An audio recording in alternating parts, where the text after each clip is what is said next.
বলার লক্ষ্য এবং উদ্দেশ্য হলো, সুপ্রিয় ভাই এবং বোন, আমি আপনাদের বলতে চাই, আপনি যে মুসলিম, আমি যে মুসলিম, এর প্রমাণ কি? কোরআন এবং হাদিসের কথা শুনে কারো যদি অন্তরে জ্বালা ধরে, কারো যদি গাত্রদাহ হয়, তাহলে জেনে রাখবেন যে তার মধ্যে ঈমান এবং তাওহীদ নেই। এখানে কোনো বানর নাচ হচ্ছে না, সাপ খেলাও হচ্ছে না। আপনারা যদি বক্তব্য শোনার জন্য এসেছেন, আপনারা যদি মুসলমান হন, আমি বলতে চাই, আপনারা যদি বাস্তবিকই মুসলিম হন, তাহলে আপনাদের কাছে আমার বিনীত অনুরোধ, আপনারা বসে পড়ুন, দাঁড়িয়ে একটা লোক থাকবেন না। এই যুবক ভাইরা কি ব্যাপার করেন, আওয়াজ যাচ্ছে না? লিল্লাহি তাকবীর। তাকবীরের সাথে একটু এগিয়ে চলে আসুন, জায়গাগুলো ফাঁকা যেগুলো আছে ফিল আপ করে নেন। লিল্লাহি তাকবীর, লিল্লাহি তাকবীর। সাইডে যারা দাঁড়িয়ে আছেন কি ব্যাপার, আপনারা বসছেন না কেন? সুপ্রিয় ভাই এবং বোন, কথা খুব মনোযোগ দিয়ে শুনুন। বক্তব্য শুনলেই বা বক্তব্য দিলেই জান্নাতে যাওয়া যায় না। কথা একদম স্পষ্ট ভাবে শুনুন। বক্তব্য রেখেও মানুষকে জাহান্নামে যেতে হবে, আর বক্তব্য শুনেও মানুষকে জাহান্নামে যেতে হবে। জি, মাদ্রাসা করেও জাহান্নামে যেতে হবে, মসজিদ নির্মাণ করেও মাদ্রাসা মানুষকে জাহান্নামে যেতে হবে, যদি আমরা পবিত্র কোরআন এবং সুন্নাহ অনুযায়ী জীবনযাপন না করি। শুধু একটি হাদিস, তার নির্যাস যা বর্ণিত হয়েছে যে কিছু বক্তা জাহান্নামে যাবে এবং কিছু শ্রোতা জাহান্নামে যাবে। সহিহ বুখারী হাদিস নম্বর 3267, সহিহ মুসলিম হাদিস নম্বর 2989। আপনারা অধ্যয়ন করবেন, আমাদের মাতৃভাষাতে এই হাদিস বের হয়ে গেছে। তাওহীদ পাবলিকেশন থেকে 6 খণ্ডে যে বুখারী আছে, সেই বুখারীর 3267 নম্বর হাদিস আপনারা অধ্যয়ন করবেন। প্রথমে আমি এই প্রোগ্রামকে কেন্দ্র করে মাদ্রাসার যারা কমিটি আছেন, উদ্যোক্তা আছেন এবং মাদ্রাসাকে যারা ভালোবাসেন, আমি আপনাদের বলতে চাই যে আপনারা যে আজ এই ব্যবস্থাপনাটা নিয়েছেন, আলহামদুলিল্লাহ, আপনাদেরকে ধন্যবাদ জানাই।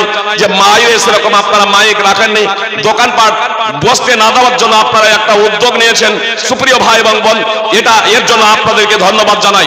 যারা যাদের দোকান আছে, যারা সমস্ত ভাইরা জালসাকে কেন্দ্র করে দোকান বসান, তারাও খুব মনোযোগ দিয়ে শুনুন যে আজকে বলতে আমি যে কোনো ধর্মীয় অনুষ্ঠান বলছি, বিশেষ করে ইসলামী যেখানে ধর্মের আলোচনা হয়, ইসলামিক আলোচনা সভা যেখানে পবিত্র কোরআন এবং সুন্নাহর আলোচনা হয়, আর সেই জায়গাতে আপনারা যে দোকান পাট বসান, ব্যবসা বাণিজ্য করার উদ্যোগ নেন, এই ইসলামিক সভাকে কেন্দ্র করে আপনাদের এই আদর্শ, আপনাদের এই নীতি কি মুশরিকদের নীতি নয়? যে মুশরিকরা এই সিদ্ধান্ত গ্রহণ করেছিল, মুহাম্মদ সাল্লাল্লাহু আলাইহি সাল্লাম যখন কোরআন তেলাওয়াত করবে, কোরআন পাঠ করবে, তখন তোমরা হইচই করবে, তোমরা হট্টগোল করবে। কেন? কোরআনের এমনই একটা প্রভাব আছে, কোরআনের এমনই একটা আকর্ষণ আছে যে কোরআনের আওয়াজ যদি কানে যদি পৌঁছে যায় কারো, তাহলে তার অন্তর প্রকম্পিত হয়ে যাবে, তার অন্তর কেঁপে যাবে। এজন্য তারা এই কোরআন তেলাওয়াতকালে আপনার হইচই এবং হট্টগোল করত। তাদের কথা আল্লাহ তাআলা পবিত্র কোরআনে উল্লেখ করেছেন এভাবে, ওয়াকাল আল্লাযীনা কাফারু লা তাসমাউ লিহাদাল কুরআনি ওয়ালগাউ ফীহি লাআল্লাকুম তাগলিবুন। সূরা ফুসসিলাত 41 নম্বর সূরার 26 নম্বর আয়াত। কাফেররা বলে, এই কোরআন শোনো না, কোরআন শোনো না, হইচই হট্টগোল করো, তাহলে তোমরাই বিজয়ী থাকবে, তোমরাই বিজয়ী হবে। এটা কেন তারা করতো? যে মানুষ মুসলমান হয়ে যাবে, এজন্য কাফের এবং মুশরিকরা, আবু জাহাল এবং আবু লাহাবেরা হইচই হট্টগোল করতো, কোরআন শ্রবণ করা থেকে মানুষকে বিরত রাখতো। সুপ্রিয় ভাই এবং বোন, যারা দোকান বসানের জালসাকে কেন্দ্র করে, তারা কি ওই আবু জাহাল আবু লাহাবের মতো আপনার জনগণকে বক্তব্য শ্রবণ করা থেকে বিরত রাখছেন না? আপনাদের হয়তো এই লক্ষ্য উদ্দেশ্য নেই, কিন্তু আপনাদের অজান্তেই যে আপনার নীতিটা, আপনার আদর্শটা আবু জাহাল এবং আবু লাহাবের মতো হয়ে যাচ্ছে। সুপ্রিয় ভাই এবং বোন, বলবেন ফাইজি সাহেব বের হবে, তাকে ঘেরাও করব। জি, কি করবেন? ঘেরাও করে। ফাইজি সাহেব এতটুকু জানে, জেনে রাখুন, ফাইজি সাহেব কোরআন এবং সুন্নাহকে বক্তব্য রেখে, কোরআন এবং সুন্নাহকে বক্তব্য রেখে, কোরআন এবং সুন্নাহকে সামনে রেখে বক্তব্য পরিবেশন করে। আমি যদি কোরআন এবং সুন্নাহর বিপরীতে কথা বলি, উলামায়ে কেরাম আছেন, সভাপতি আছেন, জনগণ আছেন, বলবেন ফাইজি সাহেব আপনার এই কথাটা কোরআন এবং সুন্নাহর বিপরীতে আমি মেনে নেব। তাছাড়া আমার বিরুদ্ধে আপনি কেস করতে পারেন, থানায় কমপ্লেন করতে পারেন, আর কিছু করতে পারেন। ভারতীয় সংবিধান আমাকে স্বাধীনতা দিয়েছে আমার ধর্ম প্রচার এবং প্রসার করার, মতবাদ প্রচার এবং প্রসার করার। এর আগে একাধিক জায়গায় আমাকে ফিতনাবাজ বলে থানাতে পর্যন্ত কমপ্লেন করেছে আমার বিরুদ্ধে। আলহামদুলিল্লাহ, আমি কিন্তু তাদের বিরুদ্ধে কোনো কমপ্লেন করি নাই, আর রাগ বিদ্বেষ করি নাই। আমি জানি এরা অবুঝের জন্য আমার বিরুদ্ধে কমপ্লেন করে। যারা আমার বিরুদ্ধে এক সময় কমপ্লেন করেছে থানাতে, যে দক্ষিণ দিনাজপুর গঙ্গারামপুরের পরে ফুলবাড়ি 28 বুড়ি দিকে যাবেন, সেখানেও আপনার গোটায় গ্রাম আপনার যারা আমার বিরুদ্ধে কমপ্লেন করলো, হত্যা করার জন্য 8 ঘন্টা ঘেরাও রেখেছিল। বর্তমানে কলকাতা হাইকোর্টের আপনার উকিল মুসলিউদ্দিন মাজহারি সেদিন সেই জায়গাতে উপস্থিত ছিল, তাকে জিজ্ঞেস করবেন। 8 ঘন্টা ঘেরাও রেখে আমাকে হত্যা করার জন্য ফিতনাবাজ বলে থানাতে কমপ্লেন করে, পরিশেষে কালেমা তারাই আপনার কালেমায়ে শাহাদাত নতুন ভাবে পাঠ করে তারাই আপনার আহলে হাদিস হয়ে যাচ্ছে। জি, আপনার আসাম, আপনারা বিষয় দেখেছেন, আসামের 250 ঘর সেখানে পরিবর্তন হয়ে যাচ্ছে। সুপ্রিয় ভাতৃবৃন্দ, আপনার ধুবড়ি প্রায় 250 ঘর পরিবর্তন হয়ে যাচ্ছে। আমি জানি বহু জায়গায় আমার বিরুদ্ধে কমপ্লেন করা হয়েছে। আমি এই গ্রামের সন্তান, সোলেডাঙ্গার সন্তান, আমার শরীরে রক্ত মাংস এর শরীরে আছে। অন্য জায়গাতে গিয়েই তো আমি দাপটে কথা বলি, তার কারণ আমি হচ্ছে একজন মুসলিম কাপুরুষ না। আমি সিংহের মতো এই কথা বলি। সুপ্রিয় ভাতৃবৃন্দ, আমি কোরআন এবং সুন্নাহর কথা যতক্ষণ বলবো আপনারা গ্রহণ করবেন, আর কোরআন এবং সুন্নাহর কথা যদি আমি না বলি তাহলে আমার কথাকে ডাস্টবিনে নিক্ষেপ করে দেবেন। আমি আপনাদের বলি, তবে কোরআন এবং সুন্নাহর যদি কথা বলি আর আপনি যদি মুসলিম হন সুপ্রিয় ভাতৃবৃন্দ, তাহলে অবশ্যই আপনারা সেই কথাটা গ্রহণ করবেন। জি, এখন ডিএসপি মাস্টার আবু ফয়সাল সালমানকে জিজ্ঞেস করবেন। মাস্টার খোদাবাক্স আপনার পলিটিক্যাল সায়েন্সের শিক্ষক, বাড়িপাড়া উচ্চ মাধ্যমিক স্কুলের মাস্টার বাশির পাটগ্রামের ছিলেন, আল্লাহ তাআলা তাকে জান্নাত নসিব করুন। মাস্টার বাশি ইন্তেকাল করেছেন। এই 3 জন আপনার গোয়েন্দা অফিসে গিয়েছিলাম, কেন্দ্রীয় গোয়েন্দা অফিস বহরমপুরে। ডিএসপি আমাদেরকে জিজ্ঞেস করছেন, আপনারা কি জিহাদে বিশ্বাস করেন? তখন আবু ফয়সাল সালমান মাস্টার খোদাবাক্স তার মুখ থেকে বের হয়ে যায়, স্যার আমরা জিহাদে বিশ্বাস করি না। আমি বললাম, স্যার আসলে মাস্টার সাহেব একটু স্লিপ করে গিয়েছেন, আমরা জিহাদে বিশ্বাস করি না এমন কি না। প্রতিটা মুসলিম সে স্বীকার করুক আর না করুক, প্রত্যেক মুসলিম জিহাদে বিশ্বাস করে। আমরা জিহাদে বিশ্বাস করি, তার কারণ কোরআনে জিহাদের কথা আছে। আমরা প্রত্যেক মুসলমান সারা পৃথিবীর মুসলিম জিহাদে বিশ্বাস করে, তার কারণ সে যদি বলে আমি জিহাদে বিশ্বাস করি না, সে তো মুসলমানই থাকবে না। এজন্য আমরা প্রত্যেক মুসলমান জিহাদে বিশ্বাস করি, তবে জঙ্গি কার্যকলাপে আমরা বিশ্বাস করি না। আর মানবতার মর্যাদা যতটা ইসলাম দিয়েছে, একজন নিরীহ মানুষের জান বাঁচানোর জন্য ইসলাম যতটা তাগাদা দিয়েছে, একজন নিরীহ মানুষকে হত্যা করার তাৎপর্য ইসলাম যতটা বর্ণনা করেছে, অদ্যাবধি কোন রাষ্ট্রনায়ক, কোন রাষ্ট্রপতি, কোন প্রধানমন্ত্রী, কোন মুখ্যমন্ত্রী, কোন সাংসদ, কোন মানবতা প্রতিষ্ঠাকারী, কোন স্বেচ্ছাসেবী সংগঠনের কোন কর্ণধার আজ এ কথা বলতে পারে নাই। আল্লাহ পবিত্র কোরআনে স্পষ্ট ভাবে বলেছেন, মান কাতালা নাফসান বিগাইরি নাফসিন আও ফাসাদিন ফিল আরদি ফাকান্নামা কাতালান নাস জামিআ। আল্লাহ তাআলা বলছেন একজন নিরীহ মানুষকে হত্যা করার তাৎপর্য হলো সমগ্র মানব জাতিকে হত্যা করা। সঙ্গে সঙ্গে সেদিন ডিএসপি বলেছিলেন, কি বলছেন, এই কথা কি ইসলামে লেখা আছে? আমি বললাম, হ্যাঁ, ইসলামের মূল গ্রন্থ পবিত্র কোরআন, এই পবিত্র কোরআনে আছে। সঙ্গে সঙ্গে তিনি ডায়েরি বের করলেন, আর ডায়েরি বের করার পরে তিনি তখন বলছেন যে আপনি রেফারেন্স দেন। আমি বললাম সূরা মাইদা 5 নম্বর সূরার 32 নম্বর আয়াত। তিনি ডায়েরিতে নোট করে নিলেন। আবু ফয়সাল সালমান আপনার আছে, এখনো জীবিত, আপনার এখানেই তালবাগানে বহরমপুরে বাস করেন, পলিটিক্যাল সায়েন্সের শিক্ষক, বাড়িপাড়া উচ্চ মাধ্যমিক স্কুলের, রিটায়ার্ড হয়েছেন এই কয়েক বছর হলো। তাকে জিজ্ঞেস করবেন যে ফাইজি সাহেবের সাথে আপনি ডিএসপি কেন্দ্রীয় গোয়েন্দা অফিসে আপনি উপস্থিত ছিলেন। এবার তখন ডিএসপি আপনার কলকাতা টিভি প্রযোজককে ফোন করছেন, আরে ইসলাম সম্পর্কে যারা জানে তাদের কথাগুলো আপনারা কেন সম্প্রচার করছেন না? যদি ইসলাম সম্পর্কে যারা জানে এদের কথাগুলো যদি টিভিতে সংবাদপত্রের মাধ্যমে আপনারা যদি প্রচার এবং প্রসার করেন, তাহলে পৃথিবীতে শান্তি প্রতিষ্ঠা হয়, সাম্প্রদায়িক সম্প্রীতি রক্ষা হয়। এদের কথা প্রচার না করার কারণে আপনার দ্বন্দ্ব, দাঙ্গা, ফসাদ, ঝগড়া, বিবাদ আপোষে লেগেই আছে। কলকাতার টিভি প্রযোজক তিনি বলেছিলেন আহ্বান জানাবো। তারপরে আমার নম্বর উনাকে দিলেন, উনার নম্বর আমাকে দিলেন। আমাকে ডাকা তো দূরের কথা, আমি ঘুরিয়ে আপনাকে ফোন করলাম যে ডিএসপি সাহেব কেন্দ্রীয় গোয়েন্দা বলেছিলেন আমাকে ডাকার জন্য, আমার কথা সম্প্রচার করার জন্য, তো কবে আসবো বলুন, একটু সময় দিন। বলছে আচ্ছা ঠিক আছে জানাবো। সুপ্রিয় ভাতৃবৃন্দ ও ভগিনীগণ, আজ থেকে প্রায় 10 বছর হয়ে গেল, এখন পর্যন্ত জানাচ্ছি। বলার লক্ষ্য এবং উদ্দেশ্য হলো, সুপ্রিয় ভাই এবং বোন, আমি আপনাদের বলতে চাই, আপনি যে মুসলিম, আমি যে মুসলিম, এর প্রমাণ কি? কোরআন এবং হাদিসের কথা শুনে কারো যদি অন্তরে জ্বালা ধরে, কারো যদি গাত্রদাহ হয়, তাহলে জেনে রাখবেন যে তার মধ্যে ঈমান এবং তাওহীদ নেই, তার মধ্যে ঈমান এবং তাওহীদ নেই। বলবেন কাচ্চা ইমানদার যদি হয় ফাইজি সাহেব, কাচ্চা ইমানদার যদি হয়, দুর্বল মুসলমান যদি হয়, তার অন্তরে ন্যূনতম যদি ঈমান যদি থেকে থাকে, তাহলে একটু রাগ হওয়া তো স্বাভাবিক ব্যাপার। আসুন বিষয়টাকে বোঝার চেষ্টা করি। সুপ্রিয় ভাই এবং বোন, আপনার বিদ্যুৎ আছে, বাতি জ্বলছে, ফ্যান চালালে ফ্যান চলবে, তাই তো? আপনার মিটারে দেখছেন যে লাঠিটা মিটমিট করছে, একটু একটু জ্বলছে, আবার ফ্যানের সুইচ দিচ্ছেন যখন ফ্যান চলছে না, ফ্যানের সুইচ দিচ্ছেন ফ্যান ঘুরছে না, তাহলে কি হয়েছে? লাইন আছে না নাই? বিদ্যুৎ আছে না নাই? ফ্যান যে ঘুরছে না, ফ্যানও ভালো আছে, কোনো ফ্যানই ঘুরছে না, তাহলে কি বলবেন? লাইন। আপনার তো মিটারে জ্বলছে, ভোল্টেজ ভোল্টেজ ডাউন, সিরিজ বিদ্যুৎ আছে, সিরিজ আছে আপনার, তাতে ওই সিরিজ ভোল্টেজে আপনার যখন একবারে লো ভোল্টেজ, এই লো ভোল্টেজ তারে যদি ডাইরেক্ট যদি হাত দেন তাহলে আদর করবে নাকি? শর্ট মারবে না? শর্ট মারবে। যদি ভোল্টেজ যদি স্বাভাবিক থাকতো, ভোল্টেজ যদি স্বাভাবিক থাকতো, লাইনের বিদ্যুতের ভোল্টেজ যদি স্বাভাবিক থাকতো তাহলে শর্টটা একটু জোরে মারতো, বাঁচার আশা কম থাকতো, তাই না? এবার যদি ভোল্টেজ যদি লো যদি হয়ে যায় তাহলে শর্ট মারবে, বোঝা যাবে লাইন আছে। হাত দেবেন না আমার কেউ পরীক্ষা করার জন্য, জি হাত দেবেন না তারে ডাইরেক্ট, তাহলে লো ভোল্টেজ।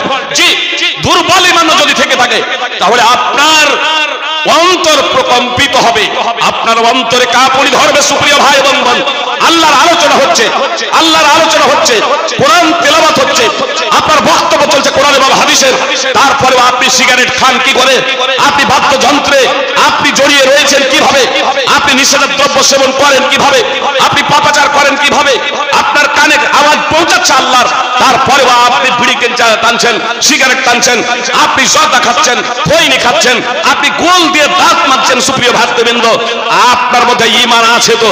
আসুন আগে একজন কাঁচা ঈমানদার, দুর্বল ঈমানদার, দুর্বল মুসলমানের একটা উদাহরণ পেশ করি। একজন যুবক এবং যুবতী কথা মনোযোগ দিয়ে শুনুন। যুবক এবং যুবতী যারা আছেন সবাই কথা মনোযোগ দিয়ে শুনবেন, বিশেষ করে যুবক এবং যুবতী, মানে এই যুবক এবং যুবতী, এই সামনে যে 25শে ডিসেম্বর আসছে, নববর্ষ আসছে, জানুয়ারি হচ্ছে, আপনার যুবক এবং যুবতীরা বিভিন্ন জায়গায় গিয়ে এই মাসটুকুই আপনার প্রেম নিবেদনের সব থেকে বেশি, আর আবার সামনে আসবে 14ই ফেব্রুয়ারি ভলেন্টিয়ার ডে। জি, তো আপনার কথা একটু মনোযোগ দিয়ে শুনুন। কাচ্চা ঈমানদার, দুর্বল ঈমানদার, পাপিটাপি একজন যুবক, তার চাচাতো বোন অত্যন্ত রূপসী, তার চাচাতো বোন অত্যন্ত রূপসী, রূপ লাবণ্যে ভরপুর, তার যৌবনের চাচাতো ভাই পাগলে, এক যুবক চাচাতো বোনকে পাওয়ার জন্য, জৈবিক চাহিদা তার মাধ্যমে পূর্ণ করার জন্য একেবারে ব্যাকুল হয়ে উঠেছে। যে কোনো ভাবেই হোক তার সাথে যৌন চাহিদা পূর্ণ করতে হবে। যুবক দিশাহারা, যে কোনো মূল্যেই হোক চাচাতো বোনকে ভোগ করতে হবে। খুলে বলল চাচাতো বোনকে, তোমার প্রেমে আমি পাগল, তোমাকে আমি পেতে চাই। চাচাতো বোন বলল, না এটা হতে পারে না, তুমি আমাকে ভোগ করতে পাবে না, আমি দেব না। পরিশেষে একটা পর্যায়ে ওই যুবতী রাজি হয়ে যাচ্ছে, 100 দিনার দিতে হবে। 100 দিনার, দিনার হলো স্বর্ণ মুদ্রা, 20 দেনারে যাকাত ফরজ। 100 দিনার, যার বর্তমান মূল্য হলো 25 লক্ষ টাকা, যার বর্তমান মূল্য প্রায় 25 লক্ষ টাকা। ওই যুবক কিন্তু শিল্পপতির সন্তান ছিল না, কোটিপতির সন্তান ছিল না, মধ্যবিত্ত পরিবারের সন্তান। খুব কষ্ট করে পরিশ্রম করে 100 দিনার তথা প্রায় 25 লক্ষ টাকা সংগ্রহ করে ফেলল। আর 25 লক্ষ টাকা তথা 100 দিনার সংগ্রহ করার পরে আপন চাচাতো বোনকে গিয়ে বলে, এই নাও তোমার 100 দিনার তথা প্রায় 25 লক্ষ টাকা। এবার সেই যুবতী, যে যুবতীর প্রেমে দীর্ঘদিন থেকে জ্বলে যে কিভাবে আমি তাকে ভোগ করব, তার মাধ্যমে আমি নিজের জৈবিক চাহিদা পূর্ণ করব, সেই যুবতীকে নিয়ে নির্জন স্থানে পৌঁছে গিয়েছে। যুবক এবং যুবতী, সুপ্রিয় ভাই এবং বোন, কথা খুব মনোযোগ দিয়ে শুনুন। আজকে যেখানে আরজিকর ঘটনা, আপনারা জানেন আরজিকর ঘটনাকে কেন্দ্র করে নারী নির্যাতন বন্ধ হয়নি, নারী ধর্ষণ বন্ধ হয় নাই, নারী বলাৎকার বন্ধ হয় নাই, এরপরেও শত শত আমার ভারতবর্ষে এ ধরনের ঘটনা ঘটে গিয়েছে। আপনার ফালাকাটাই উত্তরবঙ্গে 5 বছরের প্রতি মেয়েকে ধর্ষণ করে হত্যা করা হচ্ছে। তো আপনার গুজরাটের 7 বছরের কন্যাকে 7 বছরের একজন কচি মেয়েকে আপনার 57 বছরের একজন শিক্ষক, সেই শিক্ষকেরই আবার সে ছাত্রী প্রাথমিক স্কুলের শিক্ষক, সেই শিক্ষকের হাতে তুলে দিচ্ছে মা নিজের মেয়েকে, যে আমার মেয়েকে আপনার পাঠশালায় নিয়ে যান শিক্ষা দেওয়ার জন্য, পাঠ দেওয়ার জন্য। সেই 57 বছরের শিক্ষক দাদা তুল্য সেই দাদা তাকে ধর্ষণ করে হত্যা করে দিচ্ছে। এই হত্যা যখন আপনার ধর্ষণ অপরাধ চতুর্দিকে একেবারে আজ ছেয়ে গিয়েছে, বন্ধ হওয়ার নাম কথাই নাই। একজন যুবতী নির্জনে, যে যুবতীর প্রেমে জ্বলছিল 25 লক্ষ টাকা দাবি করেছে, 25 লক্ষ টাকা দেওয়া ছাড়া আমাকে স্পর্শ করা যাবে না, ভোগ করা যাবে না। 25 লক্ষ টাকা সংগ্রহ করে নিয়েছে, 100 দিনার সংগ্রহ করে নিয়েছে। নির্জন স্থানে যুবক এবং যুবতী পৌঁছে গিয়েছে, যুবতী শুয়ে গিয়েছে, আর যুবক সেই যুবতীর 2 উরুর উপরে বসে গিয়েছে। আর যখন সে 2 উরুর উপরে বসে গিয়েছে, তখন যুবতীর মুখ থেকে উচ্চারিত হচ্ছে ইত্তাকিল্লাহ, ইত্তাকিল্লাহ। আর যখন ইত্তাকিল্লাহ, আল্লাহকে ভয় করো, এই বাক্য যখন উচ্চারিত হয়েছে ওই যুবতীর মুখ দিয়ে, ওই যুবকের কানে পৌঁছেছে আল্লাহকে ভয় করো, আল্লাহর কথা, সঙ্গে সঙ্গে সেই যুবকের অন্তরে প্রকম্পন সৃষ্টি হয়ে গেছে। বিদ্যুতে হাত দিলে যেমন শক লাগে, বিদ্যুতে হাত দিলে যেমন শক লাগে, অন্তরে ঈমান থাকলে ঈমান প্রকম্পিত হবে আল্লাহর কথা শুনে। এই কথা স্বয়ং আল্লাহ বলছেন। সুপ্রিয় ভাই এবং বোন, আল্লাহ বলছেন ইন্নামাল মুমিনুনা আল্লাযীনা ইযা যুকিরাল্লাহু ওয়াজিলাত কুলুবুহুম, সূরা আনফাল 8 নম্বর সূরার 2 নম্বর আয়াতের অংশ বিশেষ। আল্লাহ বলছেন মুসলমান তো তারাই, ঈমানদার তো তারাই, যাদের সামনে আল্লাহর আলোচনা করা হলে, আল্লাহর বর্ণনা করা হলে, আল্লাহর ভয়ে তাদের অন্তর কেঁপে যায়, তাদের অন্তরে প্রকম্পন সৃষ্টি হয়ে যায়। আল্লাহ বলছেন মুসলমান তো তারাই, ঈমানদার তো তারাই, যাদের সামনে আল্লাহর আলোচনা হলে, আল্লাহর বর্ণনা করা হলে তাদের অন্তর প্রকম্পিত হয়ে যায়। সুপ্রিয় ভাই এবং বোন, কথা শুনতে চলুন, আমি আপনাদের বিষয়টি বুঝিয়ে যাব ইনশাআল্লাহ। বলবেন ফাইজি সাহেব এতক্ষণ ধরে বারবার আল্লাহর কথা আপনি বলছেন, আল্লাহর আলোচনা চলছে, আল্লাহর বাণী এখানে পেশ করা হচ্ছে, কোরআন এবং সুন্নাহর আলোচনা হচ্ছে, কই আমাদের তো অন্তর কাঁপে নাই, আমাদের অন্তরে প্রকম্পন সৃষ্টি হয় নাই। এটাই বাস্তব। এত সেমিনার হচ্ছে, এত জালসা হচ্ছে, এত বক্তব্য হচ্ছে, কোরআন এবং সুন্নাহর এত আলোচনা, প্রত্যেক জুমার খুতবায় আপনারা আলোচনা, তারপরেও আমাদের জীবনে পরিবর্তন আসে না কেন? আমাদের অন্তরে প্রকম্পন সৃষ্টি হয় না কেন? আমাদের অন্তর কাঁপে না কেন? সুপ্রিয় ভাই এবং বোন, আসুন এই বিষয়টা আজকে আমরা বুঝার প্রচেষ্টা করি। আল্লাহ যেখানে বলছেন যে মুসলমান তো হলো তারাই, ঈমানদার তো হলো তারাই, আল্লাহর আলোচনা তাদের সামনে করা হলে তাদের অন্তর কেঁপে যাবে, তাদের অন্তরে প্রকম্পন সৃষ্টি হবে, এই কথা আল্লাহ যেখানে বলছেন, আমাদের অন্তর কাঁপে না কেন? কেউ বলবেন যে ফাইজি সাহেব আসলে আমরা দুর্বল ঈমানের, কাচ্চা মুসলমান। তা আসুন কাচ্চা মুসলমানের আপনাদের উদাহরণটা দিচ্ছি। যে এই যুবক, যে যুবক তার চাচাতো বোনকে অবৈধভাবে ভোগ করার জন্য দীর্ঘদিন ধরে পরিকল্পনা এঁকেছে, এ কি আপনার পাক্কা মুসলমান? কাচ্চা মুসলমান, কাচ্চা মুসলমান দীর্ঘদিন থেকে তার চাচাতো বোনের সাথে প্রেম নিবেদন করছে, প্রত্যাখ্যান করছে। 100 স্বর্ণ দিনারের সে আবেদন করেছে, খুব কষ্টে বহুদিন ধরে সেই 100 দিনার স্বর্ণ মুদ্রা প্রায় 25 লক্ষ টাকা সংগ্রহ করেছে, আর তারপরে যুবতীকে দিয়ে দিয়েছে। এখন নির্জন স্থানে পৌঁছে গিয়েছে, সেখানে তৃতীয় কোনো মানুষ নেই, যুবতী এখন নিচে, যুবক এখন উপরে, উরোর উপরে বসে আছে, তার কাজ স্টার্ট করতে যাবে, জৈবিক চাহিদা পূর্ণ করতে যাবে। এহেন সময়ে যুবতীর মুখ দিয়ে উচ্চারিত হচ্ছে ইত্তাকিল্লাহ, যুবক তুমি আল্লাহকে ভয় করো, যুবক তুমি আল্লাহকে ভয় করো, ইত্তাকিল্লাহ তুমি আল্লাহকে ভয় করো। যখনই আওয়াজ ওই যুবতীর মুখ থেকে উচ্চারিত হচ্ছে আর যুবকের কানে পৌঁছে যাচ্ছে, সঙ্গে সঙ্গে যুবকের অন্তরে প্রকম্পন সৃষ্টি হয়ে যাচ্ছে, যুবকের অন্তর কেঁপে যাচ্ছে। যুবক আপনার ওই নারীর যুবতীর 2 উরু থেকে নেমে যাচ্ছে, জৈবিক চাহিদা আর পূর্ণ করে নাই। দীর্ঘদিন যাবত জৈবিক চাহিদা পূর্ণ করার জন্য যেখানে 100 দিনার স্বর্ণ মুদ্রা তথা প্রায় 25 লক্ষ টাকা আমাদের ভারতীয় সংগ্রহ করেছে, সেগুলো আপনার ছেড়ে দিয়ে সে আপনার প্রকম্পিত হয়ে আপনার জৈবিক চাহিদা পূর্ণ করছে না। এখানে আর কোনো মানুষ ছিল না, শুধু তার কানে আওয়াজ পৌঁছেছে আল্লাহকে ভয় করো, আল্লাহকে ভয় করো। জি, এটা বানানো গল্প আপনাদের বলছি না, এটা আমি কোনো উপন্যাসের কথা বলছি না, এটা নাটকের কথা বলছি না। আপনারা বলবেন এটা কিভাবে সম্ভব? এটা কিভাবে সম্ভব? যে অন্তরে যদি ঈমান যদি থাকে তাহলে এটা সম্ভব। এটা বিশুদ্ধ হাদিস দ্বারা প্রমাণিত সুপ্রিয় ভাই এবং বোন। সহিহ বুখারী হাদিস নম্বর 2215 এবং সহিহ বুখারী হাদিস নম্বর 3465 এবং সহিহ মুসলিম হাদিস নম্বর 2743 নম্বর হাদিস। নবী সাল্লাল্লাহু আলাইহি সাল্লাম এই ঘটনা এই বর্ণনা উল্লেখ করেছেন রাসূল সাল্লাল্লাহু আলাইহি সাল্লাম। সুপ্রিয় ভাই এবং বোন, এটা একেবারে বিশুদ্ধ হাদিস দ্বারা প্রমাণিত। আল্লাহর কথা কানে শুনলে, কানে পড়লে অন্তরে প্রকম্পন সৃষ্টি হবে, এটাই স্বাভাবিক। বিদ্যুতে আপনি হাত দিলে ডাইরেক্ট তারে যদি আপনি হাত যদি দেন আপনাকে শর্ট খেতে হবে, এটা স্বাভাবিক। যদি দেখেন যে আপনি তারে হাত দিচ্ছেন আর শর্ট আপনাকে লাগছে না, তাহলে জানবেন আপনার বিদ্যুৎ নেই। আল্লাহর বাণী শুনে, আল্লাহর আলোচনা শুনে যদি আমাদের অন্তর না কাঁপে তাহলে জানবেন আপনার অন্তরে ঈমান নেই, আপনার অন্তরে তাওহীদ নেই। সুপ্রিয় ভাই এবং বোন, এজন্য আপনার অন্তর কাঁপে না। সুপ্রিয় ভাই এবং বোন, আবারও আপনারা বলবেন ফাইজি সাহেব কি বলছেন, 30-40 বছর ধরে নামাজ পড়ছি আর অন্তরে ঈমান নেই। মানে আমি আপনাদের বেঈমান বলছি না, আমি আপনাদের কাফের বলছি না, আমি আপনাদের মুশরিক বলছি না, আমি আপনাদের নাস্তিক বলছি না। আমার ফতোয়ার কারণে আল্লাহর আইন, আল্লাহর বিধান পরিবর্তন হবে না। আর সারা পৃথিবীর আলেমরা যদি আপনার নামাজ যদি পড়ে জানাজার, আর তার জন্য আপনার মধ্যে যদি ঈমান না থাকে, তাওহীদ যদি না থাকে, আপনি কোনো কালেই আপনি জান্নাতে যাবেন না। জান্নাতে যাওয়ার অন্যতম শর্ত হলো আপনার অন্তরে ন্যূনতম ঈমান থাকা, ন্যূনতম ঈমান থাকা, তাওহীদ থাকা। তাওহীদ শূন্য অবস্থায় মৃত্যু হতে পারে আমার এবং আপনার। আসলে আমাদের আসলে অন্তরে প্রকম্পন সৃষ্টি হয় না কেন, আগে এই বিষয়টা বোঝার প্রচেষ্টা করি। সুপ্রিয় ভাই এবং বোন, আসুন একটু এই বিষয়টাকে বুঝি, অন্তরে প্রকম্পন সৃষ্টি হয় না কেন। কথা একটু মনোযোগ দিয়ে শুনবেন। কথা যদি মনোযোগ দিয়ে না শুনেন তাহলে বক্তব্য শুনতে কিন্তু বক্তব্য বুঝতে অসুবিধা হবে। আর এজন্যই আমরা অনেক বক্তব্য শুনেছি, অনেক বক্তব্য শুনি, তারপরেও কিন্তু আমরা সঠিক ধারণা পোষণ করতে পারি না।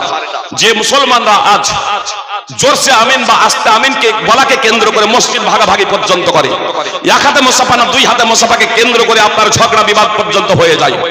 ইমামের পিছনে জোরে আমিন বলতে হবে না আস্তে আমিন বলতে হবে, একে কেন্দ্র করে মসজিদ ভাগাভাগি হয়ে যায়। পায়ে পা মিলাতে হবে কি হবে না, একে কেন্দ্র করে আপনার মসজিদে ঝগড়া মারপিট পর্যন্ত হয়ে যায়। আমি বিদেশের কথা বলছি না, আমাদের মুর্শিদাবাদে অনেক জায়গায় এই ঘটনা ঘটেছে। জি, অনেক জায়গায় এই ঘটনা ঘটেছে সুপ্রিয় ভাই এবং বোন। অথচ এই মুসলমানগুলোই আবার জানেন, কেউ যখন মিথ্যা করে দাবি করে আমি মেহেদী, আমি ইমাম মেহেদী, আমি ঈসা, আমি নবী, তখন এই মুসলমানগুলোই তো তাকে ইমাম মেহেদী এবং ঈসা এবং নবী বলে বিশ্বাস করে না, করে না? আমাদের ভারত, পাকিস্তান, বাংলাদেশ তথা আফ্রিকা, আমেরিকা, ইংল্যান্ড বিভিন্ন জায়গাতে যে মুসলমান আছে, এই মুসলমানদের মধ্যে হইতেই তো আপনার কাদিয়ানি হয়ে গেছে, হয়েছে না হয় না? কিছু কিছু আপনার কাদিয়ানি আপনার বিভিন্ন জায়গায় হয়েছে, এই মুসলমানরাই কিন্তু হয়েছে। তাহলে যে মুসলমানরা জোরসে আমিন আস্তে আমিন বলাকে কেন্দ্র করে ঝগড়া করে, আবার তারা খুব সহজে কাদিয়ানি কেন হয়ে যায়? তারা খুব সহজে কেন ঈমানহারা হয়ে যায় কাদিয়ানি হয়ে? আপনারা এতটুকু জেনে রাখুন, কেউ যদি কাদিয়ানি যদি হয়ে যায়, কেউ যদি আহমদী হয়ে যায়, কাদিয়ানি মির্জা গোলাম আহমদ কাদিয়ানিকে কেউ যদি ইমাম মেহেদী, ঈসা নবী বলে বিশ্বাস করে, তাহলে জেনে রাখবেন সে মুসলমান না, সে কোনোদিনই জান্নাতে যেতে পারবে না যদি ওই অবস্থায় মৃত্যু হয়ে যায়। এজন্য কেউ যদি কাদিয়ানি থেকে থাকেন, কেউ যদি আহমদী থেকে থাকেন, মির্জা গোলাম আহমদ কাদিয়ানিকে ইমাম মেহেদী, ঈসা নবী বলে বিশ্বাস করেন, আমি বলবো আলেমের কাছে আসুন, শরীরঢাকা মাদ্রাসা আছে, আলেমের কাছে আসুন এবং তাদের কাছে তওবা করুন। অন্তর থেকে লজ্জিত অন্তরে তওবা করে আপনার আল্লাহ তাআলার কাছে ক্ষমা প্রার্থনা করুন এবং পুনরায় কালেমায়ে শাহাদাত পাঠ করে কালেমায়ে শাহাদাতের দাবি অনুযায়ী সম্মুখে চলতে শুরু করুন। আমি আপনাদের বলতে চাই, এখানে একটা কথা শুধু বলবো, এজন্য এই কথাটা নিয়ে চলে এলাম, যে আমরা বক্তব্য এত শুনছি, তারপরেও আমাদের জীবনে পরিবর্তন আসে না এবং মনোযোগ দিয়ে না শুনলে আমাদের বক্তব্য যথার্থভাবে শোনা হবে না। এর জন্য আমি একটা দৃষ্টান্ত পেশ করব, মনোযোগ দিয়ে না শুনলে আমাদের সমস্যাটা কি হবে সেই প্রসঙ্গে। সুপ্রিয় ভাই এবং বোন, দাজ্জাল, দাজ্জালের কথা আমরা শুনেছি না শুনিনি? আসলে কিছু মানুষ যে কেউ যখন নিজেকে ইমাম মেহেদী বা ঈসা নবী বলে দাবি করে, তখন তাকে আমরা খুব সহজে মেনে নিই। কেন জানেন? মুহাম্মদ সাল্লাল্লাহু আলাইহি সাল্লাম বলেছেন দাজ্জাল আসবে, ইমাম মেহেদী আসবেন, ঈসা আলাইহিস সালাম আসবেন। তো এই যে ঈসা আলাইহিস সালাম আসবেন, তিনি নবী ছিলেন, ঈসা আলাইহিস সালাম আসবেন, ইমাম মেহেদী আসবেন, দাজ্জাল আসবে, সে সম্পর্কে আমাদের সঠিক ধারণা নেই। আচ্ছা বলুন তো, দাজ্জালের চোখ কয়টা হবে? দাজ্জালের চোখ যে এক ভাই এখানে বলছেন দুটো, এইদিকে সব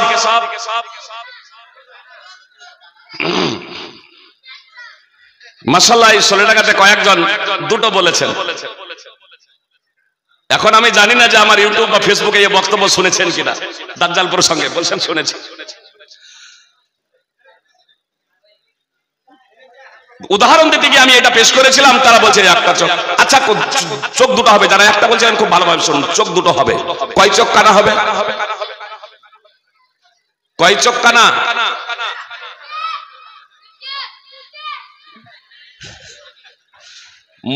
মনোযোগ দিয়ে বক্তব্য শুনলে কি হয় দেখুন। একটা বাচ্চা ছেলে ও জোরালো ভাবে বলছে দুটোই চোখ কানা হবে।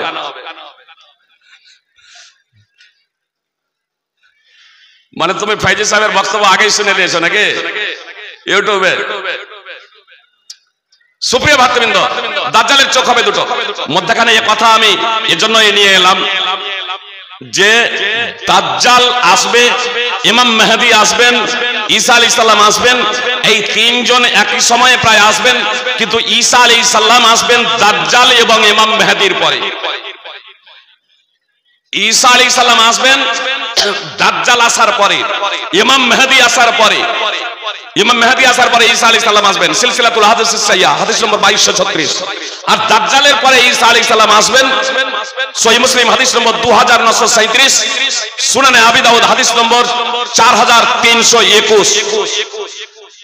এখনো দাজ্জাল আসে নাই। দাজ্জাল আসবে তখন আপনারা খুব সহজে চিনতে পারবেন। অনেকগুলো নিদর্শন আছে, আমি শুধু একটা নিদর্শন বলে দেব। মুহাম্মদ সাল্লাল্লাহু আলাইহি সাল্লাম বললেন যে দাজ্জাল এই পৃথিবীতে আসবে। সাহাবায়ে কেরাম জিজ্ঞেস করলেন, আল্লাহ রাসূল দাজ্জাল এই পৃথিবীতে কতদিন থাকবে? মুহাম্মদ সাল্লাল্লাহু আলাইহি সাল্লাম বললেন, দাজ্জাল আসার পরে 40 দিন থাকবে এই পৃথিবীতে। কিন্তু এই 40 দিনটা হবে আমাদের এই দিনগুলোর 14 মাস 14 দিন। এটা বুঝতে পেরেছেন? 14 মাস 14 দিন কিভাবে হবে আপনারা জানেন? আমি ডাইরেক্ট বলে দিতে পারতাম, কিন্তু বলে গেলে আবার ভুলে যাবেন। শুনুন, নবী সাল্লাল্লাহু আলাইহি সাল্লাম বললেন দাজ্জাল যখন আসবে, দাজ্জালের একটা দিন হবে 1 বছরের সমান। এটা রূপক অর্থে নয়, এটা রূপক অর্থে নয়। আর মাত্র একটাই দিন হবে 1 বছরের সমান, একাধিক দিনও নয়। দাজ্জাল যখন আবির্ভূত হবে এই পৃথিবীতে, তখন তার একটা দিন হবে 1 বছরের সমান। তাহলে 1 বছরের সমান আছে এখন 39 দিন। 1 বছর সমান 12 মাস, তাহলে 12 মাস 39 দিন হলো। নবী সাল্লাল্লাহু আলাইহি ওয়াসাল্লাম বলছেন দাজ্জালের একটা দিন হবে 1 মাসের সমান, মানে এখনো আছে 38 দিন। তাহলে 12 মাস 1 মাস 13 মাস। একটা দিন হবে 1 সপ্তাহের সমান, এখন আছে 37 দিন। আর এই দিকে হয়েছে 13 মাস 7 দিন। 37 থেকে এখন 1 মাস লেন হবে 14 মাস আর 7 দিন আর 7 দিন। 37 এর 7 আর 1 সপ্তাহের 7, 14 দিন। তাহলে 14 মাস 14 দিন। একটা দিন আমাদের জীবদ্দশায় একটা দিন কি 1 বছরের সমান হয়েছে ভাই? কি বলছেন? অদ্যাবধি একটা দিন 1 বছরের সমান হয়েছে? একটা দিন 1 বছরের সমান এখনো হয় নাই। মির্জা গোলাম আহমদ কাদিয়ানী থেকে নিয়ে অদ্যাবধি এখনো একটা দিন 1 বছরের সমান হয় নাই। এত দ্বারা স্পষ্ট হয়ে গেল যে মির্জা গোলাম আহমদ কাদিয়ানী সে হচ্ছে একজন মিথ্যাবাদী। তার কারণ ঈসা আলাইহিস সালাম আসবেন দাজ্জালের পরে, আর দাজ্জালই যখন আসে নাই তখন ঈসা আলাইহিস সালামের প্রশ্নই আসে না।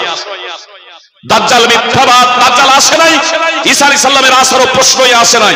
এত দ্বারা প্রমাণিত হয়ে গেল যে মির্জা গোলাম আহমদ কাদিয়ানী মিথ্যাবাদী। শাকিল বিন হানিফ ইদানিং আবার আপনার নিজেকে ইমাম মেহেদী বলে দাবি করেছে, সেও হচ্ছে মিথ্যাবাদী। তার কারণ মুহাম্মদ সাল্লাল্লাহু আলাইহি সাল্লাম বলেছেন যে ইমাম মেহেদীর নাম হবে আমার নামে এবং তার পিতার নাম হবে আমার পিতার নামে। অর্থাৎ ইমাম মেহেদীর নাম হবে আব্দুল্লাহ আর তার পিতার নাম হবে মুহাম্মদ। এই তার নাম হবে মুহাম্মদ আর তার পিতার নাম হবে আব্দুল্লাহ। যেমন মুহাম্মদ সাল্লাল্লাহু আলাইহি সাল্লামের নাম মুহাম্মদ এবং পিতার নাম আব্দুল্লাহ। ইমাম মেহেদীর নাম হবে মুহাম্মদ আর ইমাম মেহেদীর পিতার নাম হবে আব্দুল্লাহ। আর শাকিল বিন হানিফ, হানিফের পুত্র শাকিল, যে কোথায় আসমান আর কোথায় জমিন। সুনানে আবি দাউদ হাদিস নম্বর 4282। সুপ্রিয় ভাই এবং বোন, শাকিল বিন হানিফ সেও হচ্ছে মিথ্যাবাদী। এটা আমাদের জেনে রাখতে হবে সুপ্রিয় ভাই এবং বোন। এবার আসুন আমি আপনাদের যে বিষয়টা বলতে যাচ্ছি, আসলে আমরা বক্তব্য শুনে মনোযোগ দিয়ে না শোনার কারণে অনেক সময় আমরা ইসলামের বিষয়কে বুঝতে ভুল করি। আসলে আমাদের মধ্যে ঈমান আছে কিনা এই বিষয়টা আমরা দেখব। তার কারণ আল্লাহ তাআলা বললেন ইয়া আইয়ুহাল্লাযীনা আমানু কু আনফুসাকুম ওয়া আহলিকুম নারা ওয়াকুদুহা আন-নাস ওয়াল হিজারা। আল্লাহ তাআলা স্পষ্ট ভাবে বললেন যে হে ঈমানদারেরা, তোমরা নিজেরা নিজেদের ও নিজ পরিবার পরিজনদের আগুন থেকে বাঁচাও, যার ইন্ধন হবে মানুষ এবং পাথর, যার জ্বালানি হবে মানুষ এবং পাথর। সূরা তাহরিম 66 নম্বর সূরার 6 নম্বর আয়াত। সুপ্রিয় ভাই এবং বোন, আগে আমরা দেখব যে আমরা ঈমানদার কিনা, আমাদের অন্তরে ঈমান আছে কিনা। আমাদের অন্তরে তাওহীদ আছে কিনা। কথাটা একটু মনোযোগ দিয়ে শুনবেন। আমি আগেই বলেছি 30-40 বছর ধরে নামাজ পড়লেও মানুষ জাহান্নামে যেতে পারে, জাহান্নামে যেতে হতে পারে। মুহাম্মদ সাল্লাল্লাহু আলাইহি সাল্লাম বলছেন, আবু হুরায়রা রাদিয়াল্লাহু তাআলা আনহু সূত্রে বর্ণিত আছে হাদিস, মুহাম্মদ সাল্লাল্লাহু আলাইহি সাল্লাম বলছেন, এক ব্যক্তি 60 বছর ধরে নামাজ পড়বে, তারপরেও হয়তো তার নামাজ আল্লাহ কবুল করবেন না। মুহাম্মদ সাল্লাল্লাহু আলাইহি সাল্লাম বলছেন, হতে পারে সে যদি রুকু যথার্থভাবে আদায় করে, পূর্ণরূপে আদায় করে, তাহলে সাজদা পূর্ণরূপে আদায় করেনি, আর যদি সাজদা পূর্ণরূপে আদায় করে তাহলে রুকু পূর্ণরূপে আদায় করেনি। সিলসিলাতুল হাদিস সাহিহা হাদিস নম্বর 2535 এবং সহিহুত তারগিব হাদিস নম্বর 529, আবু হুরায়রা রাদিয়াল্লাহু তাআলা আনহু সূত্রে বর্ণিত হাদিস, সহিহ বুখারীতে আছে। তিনি বলছেন, একজন ব্যক্তি নামাজ পড়লেন, তারপরে রাসূল সাল্লাল্লাহু আলাইহি সাল্লামকে সালাম দিলেন। রাসূল সাল্লাল্লাহু আলাইহি সাল্লাম সালামের জবাব দিয়ে বললেন, ইরজি ফাসাল্লি ফাইন্নাকা লাম তুসাল্লি, ফিরে যাও, নামাজ পড়ো, নামাজই পড়েনি। এই ঘটনা তিনবার ঘটছে, অর্থাৎ সেই ব্যক্তি 3 বার নামাজ পড়ছেন। সুপ্রিয় ভাই এবং বোন, আমি আপনাদের বলতে চাই, যে ব্যক্তিকে আল্লাহ রাসূল সাল্লাল্লাহু আলাইহি সাল্লাম বলছেন, আল্লাহ রাসূল সাল্লাল্লাহু আলাইহি সাল্লামের সামনে নামাজ পড়ছেন, আর নবী সাল্লাল্লাহু আলাইহি সাল্লাম বলছেন নামাজই পড়োনি, ফিরে যাও, নামাজ পড়ো, তুমি নামাজই পড়োনি। সুপ্রিয় ভাই এবং বোন, সেই ব্যক্তিকে জানেন? নবী সাল্লাল্লাহু আলাইহি সাল্লামের জীবদ্দশায় মুসলমান নামাজ পড়ছেন মানে কে? সাহাবী। সুপ্রিয় ভাতৃবৃন্দ, তাহলে সাহাবীকে আল্লাহ রাসূল সাল্লাল্লাহু আলাইহি সাল্লাম ফিরিয়ে দিচ্ছেন, ফিরে যাও, নামাজ পড়ো, নামাজই পড়োনি। সহিহ বুখারী হাদিস নম্বর 757, সহিহ মুসলিম হাদিস নম্বর 397। যদি একজন সাহাবীর নামাজ যদি না হয়, সুপ্রিয় ভাই এবং বোন, ফিরিয়ে দেন। তারপরে সেই সাহাবী চতুর্থবার বলেন, আল্লাহ রাসূল সাল্লাল্লাহু আলাইহি সাল্লাম, এর থেকে ভালো করে আমি নামাজ পড়তে জানি না, আমাকে নামাজের প্রশিক্ষণ দেন। তখন রাসূল সাল্লাল্লাহু আলাইহি সাল্লাম তাকে নামাজের ট্রেনিং দিলেন, তখন রাসূল সাল্লাল্লাহু আলাইহি সাল্লাম তাকে নামাজের প্রশিক্ষণ দিলেন। সুপ্রিয় ভাই এবং বোন, আমি আপনি নামাজ তো পড়ছি, রোজা তো রাখছি, যাকাত আদায় করছি, দান খয়রাত করছি, এগুলো কবুল হচ্ছে কি, সেগুলো প্রসঙ্গে কি আমরা প্রশিক্ষণ নিয়েছি? তারপরেও আজকে আমি একটা গোড়াতে একেবারে বুনিয়াদী শিক্ষায় এসেছি, বুনিয়াদী শিক্ষা নিয়ে আলোচনা করছি। তার কারণ আমারও শিক্ষা এই সোলডাঙ্গা মাদ্রাসায় বুনিয়াদী শিক্ষা থেকে, তো আমি সেখান থেকেই আজকে আলোচনা করব। তার কারণ বুনিয়াদী শিক্ষা যদি আমার আপনার অন্তরে না থাকে, তাহলে আমি এবং আপনি ঈমানদার থাকতে পারবো না। কথা খুব মনোযোগ দিয়ে শুনুন। আমি বললাম ঈমানদার থাকতে পারবো না, কেন বললাম জানেন? প্রত্যেকটা শিশু ফিতরাতের উপরে জন্মগ্রহণ করে। এক কথায় প্রত্যেকটা শিশু মুসলিম হিসেবে জন্মগ্রহণ করে, সে মুসলিম ঘরে জন্মগ্রহণ করুক অথবা অমুসলিম ঘরে জন্মগ্রহণ করুক। নবী সাল্লাল্লাহু আলাইহি সাল্লাম বলেছেন, কুল্লু মাউলুদিন ইউলাদু আলাল ফিতরাহ, প্রত্যেকটা শিশু ফিতরাতের উপরে জন্মগ্রহণ করে। সহিহ বুখারী হাদিস নম্বর 1385, সহিহ মুসলিম হাদিস নম্বর 2658। তাহলে প্রত্যেকটা শিশু ফিতরাতের উপরে জন্মগ্রহণ করে, এক কথায় প্রত্যেকটা শিশু মুসলিম হিসেবে জন্মগ্রহণ করে। সুতরাং রাসূল সাল্লাল্লাহু আলাইহি সাল্লাম বলেছেন, আল্লাহ তাআলা বলেছেন, অর্থাৎ হাদিসে কুদসি, ইন্নী খলাকতু ইবাদি হুনাফা কুল্লাহুম, আল্লাহ বলেন আমি আমার সকল বান্দাকে আমার একনিষ্ঠ করে তাওহীদ মান্যকারী হিসেবে আমার অভিমুখী করে আমি সৃষ্টি করেছি, সত্যকে গ্রহণ করার যোগ্যতা দিয়ে আমি সৃষ্টি করেছি। ওয়া ইন্নাহুম আতাতুহুমুশ শায়াতিন, শয়তানগুলো এদের কাছে এলো, ফাজতালাতুহুম আন দীনিহিম, তারপর তাদেরকে তাদের ধর্ম থেকে দূরে সরিয়ে দিল, তারপর তাদেরকে তাদের ধর্ম থেকে বিচ্যুত করে দিল। সহিহ মুসলিম হাদিস নম্বর 2865। সুপ্রিয় ভাই এবং বোন, কথা একটু মনোযোগ দিয়ে শুনবেন। মুসলমান ঘরে আপনার জন্ম হোক আর অমুসলমান ঘরে জন্ম হোক, যদি ফিতরাতের উপরে আপনার মৃত্যু হয়ে যেত, শিশু অবস্থায় যদি আপনাদের মৃত্যু হয়ে যেত, শিশু অবস্থায় যদি আমাদের মৃত্যু হয়ে যেত, তাহলে আমরা জান্নাতে যেতাম, স্বর্গে যেতাম। সুপ্রিয় ভাই এবং বোন, এখন আমরা সাবালক সাবালিকা হয়ে গেছি, এখন আমরা বালেক বালেকা হয়ে গেছি, এখন আমরা বৃদ্ধ বৃদ্ধা হয়ে গেছি, আমরা এখন বড় হয়েছি। সুপ্রিয় ভাই এবং বোন, এখন আমাদের অন্তরে ঈমান আছে কি নাই, আমাদের অন্তরে তাওহীদ আছে কি নাই, এই বিষয়টা আমাদেরকে একটু মূল্যায়ন করতে হবে। কথা একটু মনোযোগ দিয়ে শুনুন সুপ্রিয় ভাই এবং বোন, যে আমাদের অন্তরে আজকে ঈমান আছে কি নাই, আমাদের অন্তরে তাওহীদ আছে কি নাই। সুপ্রিয় ভাই এবং বোন, আমরা তো তাওহীদের দাবিদার, আমরা তো ঈমানের দাবিদার। দাবিদার হলেই শুধু দাবিদার হলেই সবকিছু পাওয়া যায় না, দাবি করলেই সবকিছু হওয়া যায় না। আপনাকে দলিল প্রমাণ দিয়ে সেটাকে সাব্যস্ত করতে হবে, প্রমাণ দিতে হবে। সুপ্রিয় ভাই এবং বোন, সুতরাং ইহুদি এবং খ্রিস্টানরা বলতো নবী রাসূলদের বংশধর হওয়ার কারণে তাদের দাবি অনুযায়ী আসলে বনি ইসরাইল, মানে ইহুদি এবং খ্রিস্টানদের পূর্বপুরুষ হলো বনি ইসরাইল, আর এই বনি ইসরাইল আল্লাহ তাআলা অনেক নবী রাসূল প্রেরণ করেছিলেন। সেজন্য সগৌরবে সগৌরবে ইহুদি এবং খ্রিস্টানরা বলতো, তাদের কথা আল্লাহ তাআলা পবিত্র কোরআনে উল্লেখ করেছেন এভাবে, ওয়া ক্বালু লা ইয়াদখুলাল জান্নাতা ইল্লা মান কানা হুদান আও নাসারা। ইহুদি এবং খ্রিস্টানরা বলতো যে ইহুদি খ্রিস্টান ছাড়া জান্নাতে কেউ যাবে না। জান্নাতে যেতে হলে ইহুদি অথবা খ্রিস্টান হতে হবে, তার কারণে ইহুদি এবং খ্রিস্টান ছাড়া কেউ জান্নাতে যাবে না। তো আল্লাহ তাআলা তাদের দাবিকে খণ্ডন করতে বললেন, তিলকা মানিয়ুহুম কুল হাতু বুরহানাকুম ইন কুনতুম সাদিকিন। এটা হলো তাদের আকাঙ্ক্ষা, এটা হলো তাদের ইচ্ছা মাত্র, এটা তাদের কল্পনা মাত্র, এটা তাদের কল্পনা মাত্র যে ইহুদি খ্রিস্টান ছাড়া কেউ জান্নাতে যাবে না। মুহাম্মদ সাল্লাল্লাহু আলাইহি সাল্লামকে আল্লাহ তাআলা বলতে বললেন, মুহাম্মদ সাল্লাল্লাহু আলাইহি সাল্লাম আপনি বলে দিন, যদি তোমাদের দাবিতে সত্যবাদী হও যে ইহুদি এবং খ্রিস্টান ছাড়া কেউ জান্নাতে যাবে না, অর্থাৎ জান্নাতে যেতে হলে ইহুদি এবং খ্রিস্টান হতে হবে, তো তোমরা দলিল পেশ করো, তোমরা প্রমাণ দাও যে ইহুদি এবং খ্রিস্টান জান্নাতে যাবে, ইহুদি এবং খ্রিস্টান ছাড়া কেউ জান্নাতে যাবে না, তোমরা দলিল প্রমাণাদি পেশ করো। কিন্তু তারা দলিল প্রমাণাদি পেশ করতে ব্যর্থ হয়েছে। আল্লাহ তাআলা ঘোষণা দিলেন, বালা মান আসলামা ওয়াজহাহু লিল্লাহি ওয়া হুয়া মুহসিনুন ফালাহু আজরুহু ইনদা রাব্বি ওয়া লা খাউফুন আলাইহিম ওয়া লা হুম ইয়াহজানুন। আল্লাহ তাআলা বললেন কেন নয়, বরং জান্নাতে যাবে কারা সে প্রসঙ্গে আল্লাহ তাআলা দার্থহীনভাবে ঘোষণা করে দিলেন, বরং জান্নাতে যাবে তারা যারা নিজেদেরকে সমর্পণ করেছে, যারা নিজেদেরকে সঁপে দিয়েছে, যারা নিজেদেরকে উৎসর্গ করে দিয়েছে আল্লাহর জন্য এবং সৎ কর্ম করেছে। তাদের প্রতিদান, তাদের পুণ্য, তাদের নেকি, তাদের সওয়াব তাদের প্রতিপালকের কাছে রয়েছে। তারা ভয়ভীত হবে না, তারা দুঃখিত হবে না। সূরা বাকারা 2 নম্বর সূরার 111 এবং 112 নম্বর আয়াত। সুপ্রিয় ভাই এবং বোন, কথা মনোযোগ দিয়ে শুনবেন। ইহুদি খ্রিস্টানদের দাবিকে আল্লাহ তাআলা খণ্ডন করে দিলেন যে ইহুদি খ্রিস্টান হলে জান্নাতে যাবে এমনটি না, বরং যে আল্লাহর কাছে নিজেকে সমর্পণ করেছে, আল্লাহর কাছে নিজেকে সঁপে দিয়েছে, তারাই জান্নাতে যাবে এবং সৎ কর্ম করেছে। সুপ্রিয় ভাই এবং বোন, আসুন